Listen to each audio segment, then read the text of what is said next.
Uh, Watu hujiuliza kuna faida gani za kunywa chai wakati wa uchungu. Yaani kumekuwa na kasumba kina mama wanapoenda leba kujifungua ukiwa na uchungu, basi wengi wao unakuta wameenda na chupa za chai, au pengine wanaagiza wapelekewe chai leba waanze kutumia, nikae vizuri ili uweze kunisikia vizuri. Sasa je, kuna uhusiano gani kati ya chai na mama mjamzito ambaye anaenda kujifungua? Kwanza tuangalie imani zilizopo kwa watumiaji wa hizi chai. Baadhi ya watu wanaamini kwamba ile chai inaweza kumsaidia kuongeza uchungu, kwa hivyo ikafupisha muda wa kukaa na uchungu. Badala ya kukaa labda masaa 10, akakaa tu masaa 6 akajifungua. Lakini wengine wanaamini kwamba ile chai inasaidia mama aweze kujifungua salama, kwamba usipompa chai anaweza kujifungua kwa upasuaji. Lakini wengine wanaamini kwamba ile chai inasaidia kumuongezea nguvu wakati wa uchungu. Kwa hiyo inamsaidia kumuongezea nguvu wakati anajifungua, anakuwa na nguvu za kutosha, kwa hivyo anajifungua pasipo kuchoka sana.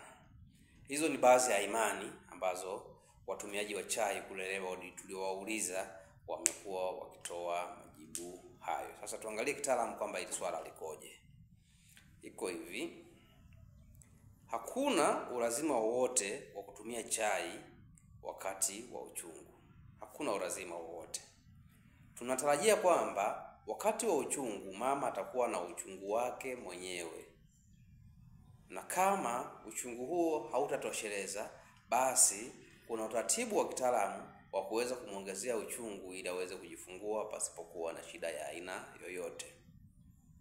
Kwa hivyo matumizi ya chai wakati wa uchungu au wakati mama anaenda kujifungua hayasaidii kitu chochote, wala hakuna faida yoyote ile ambayo tunatarajia kwamba mama anaweza kuipata kutokana na hizo chai. Lakini siri iliyojificha ndani ya chai sasa ni kwamba akina mama wengi ambapo wanapokuwa kule labor ward wakati wameenda kujifungua wanaletewa chai, na zile chai baadhi yao huweka dawa za kienyeji za kuongeza uchungu. Kwa hiyo unaona mama anapata uchungu mkubwa sana, mkali sana kupita kiasi. Unafikiri kwamba ni ile chai, lakini ndani ya chai kuna kitu. Na hivyo vitu tumeviona, tumevishuhudia na tunaendelea kuvikemea kwamba akina mama wanapokuwa wako labor ward kama watatumia chai, basi watumie chai kwa maelekezo ya wataalamu, na kama hakuna maelekezo ya wataalamu basi wasitumie chai, na kama basi chai itaruhusiwa kutumika, basi isiongezwe kitu kingine chochote kile cha kienyeji ambacho kinaweza kusababisha uchungu ukaongezeka. Hiyo pointi ichukue kabisa, kwa sababu uchungu unapokuwa umeongezeka kunaweza kukawa na matokeo mabaya kwa mama, au kwa wote wawili, mama na mtoto, au pengine kwa mtoto. Naposema matokeo mabaya, nafikiri mnaelewa ni kitu gani. Tuangalie, je, na kina mama wote wako eligible kutumia hizi chai wakati wa uchungu? Na kina mama wote wako wanastahili au wanafaa kutumia chai hizi wakati wa uchungu? Jibu lake ni rahisi sana. Sio kina mama wote wanaweza wakatumia chai wakati wa uchungu, wakati wanapoenda kujifungua. Kwa sababu kwanza, hizi chai unapoweka majani ya chai, mle ndani yake kuna caffeine. Na kitaalamu tunasema katika kikombe kimoja cha chai kuna miligramu 40 mpaka 50 za caffeine. Na kwa mama ambaye anaenda kujifungua au mama mjamzito, hatakiwi kutumia miligramu zaidi ya 200 za caffeine kwa siku.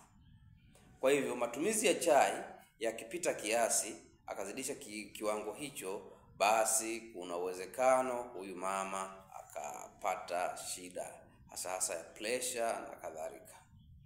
Lakini jambo lingine na muhimu sana, hizi chai haruhusiwi kutumia mtu ambaye pressure yake ana pressure ya kupanda,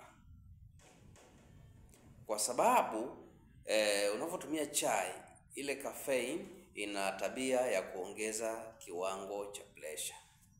Kwa hivyo mama kama ana kiwango cha pressure ana pressure ya kupanda, anapotumia chai, kuna uwezekano ile pressure yake ikaongezeka zaidi na baadaye ikamletea shida. Kwa hivyo ndio maana tunashauri kwamba kina mama wasitumie chai. Lakini pia haruhusiwi kutumia mtu ambaye ana matatizo ya sukari. Unajua kuna shida ya sukari ambayo anaipata kina mama kipindi cha ujauzito. Kwa hiyo kama mtu haja notice akatumia hiyo chai ambayo ina kisukari ndani yake, inaweza kumletea shida, tena sukari kaongezeka kwenye damu, ikamletea shida. Kwa hivyo chai kwa ujumla unapotakiwa kuzitumia, basi unatakiwa kufanya vipimo ili kujua kwamba afya yako ikoje, na ili kuona kama ukitumia chai haiwezi kukuletea shida au inaweza kukuletea shida. Kwa hivyo kwa hayo machache naomba nikushauri kwamba fuata maelekezo ya daktari, lakini mimi nakushauri acha kutumia chai, na kama utatumia chai basi tumia kwa kiwango kidogo sana ambayo haitakuletea madhara. Kwa leo nishie hapo. Nikaribishe comment, kama mtu una swali basi uliza hapo ili tuweze kuelezana mambo mengine kadha wa kadha. Asanteni sana.